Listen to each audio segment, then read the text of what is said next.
जालन्यात भंगार प्लास्टिकच्या ढिगाऱ्याला आग लागल्याची घटना घडली आहे। जालना शहरातील मंठा चौफुली परिसरात रतन कांबळे या भंगार व्यापाऱ्याचा भंगार प्लास्टिकच्या वस्तूंचा ढीग पडलाय।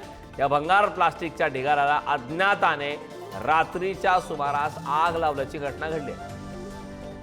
भंगार प्लास्टिकच्या ढिगाऱ्याला अज्ञाताने रात्रीच्या सुमारास आग लावल्याची घटना घडली आहे। सदरील तरुण याने प्लास्टिक भंगाराच्या ढिगाऱ्याला आग का लावली हे अद्याप समजू शकले नाही।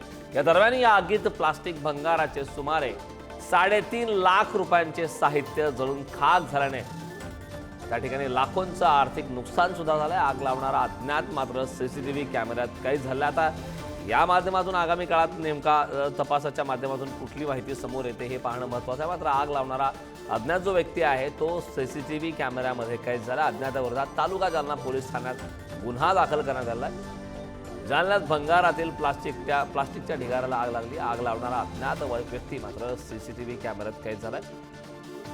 यामध्ये आगीत लाखो रुपयांचं साहित्य जळून खाक झाल्याने रतन कांबळे यांचं लाखोंचं आर्थिक नुकसान झालेलं आहे।